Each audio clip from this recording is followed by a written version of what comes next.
And the money just keeps rolling in. Alaska's candidates are getting millions of dollars in support from independent groups, many of them from the lower 48. Channel 2's Ted Land has more on where the money's coming from. Ted? Mike, mostly Washington, D.C. These groups are separate from the individual campaigns and are prohibited by law from coordinating with the candidates.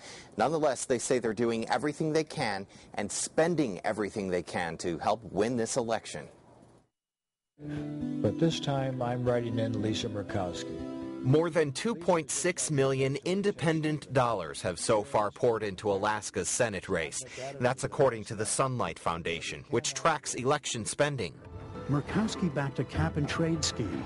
McAdams union backers favor one, too. And the money keeps coming. We look at these candidates as investments, not only for the Club for Growth and our members, but we look at these things as investments in the country and the future prosperity of America. They're out of control. The Sunlight Foundation says $1.5 million were spent in support of Miller from groups like the Tea Party, Safari Club, and National Senate Republican Committee.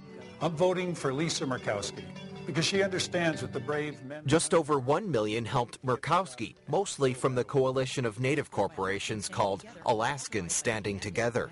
Well, I think we all have a self-interest because I think it's important that we have representation in Washington, D.C. that represents our interests, not the interests of the Tea Party or some national movements. Alaska's going to have a clear choice between Ethan Berkowitz and me. And it's not just the Senate race groups are interested in. Now the Republican Governors Association is backing Governor Sean Parnell's re-election campaign. They're buying nearly $300,000 worth of ads on local TV. And this is a time where he's got to man up and he's got to say, I'm going to fight my own battles. And if he doesn't do that, it says a lot about who he is.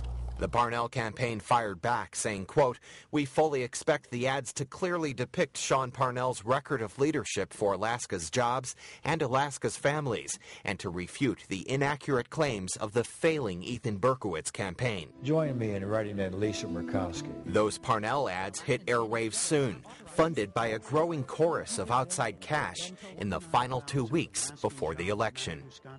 And the National Tea Party group that once declared it would do whatever it takes to beat Lisa Murkowski has spent less than $11,000 in support of Joe Miller over the last several weeks. They unveiled ads earlier this month, but have been quiet since then. Mike? All right, thanks, Ted. Channel 2's Ted Land reporting tonight.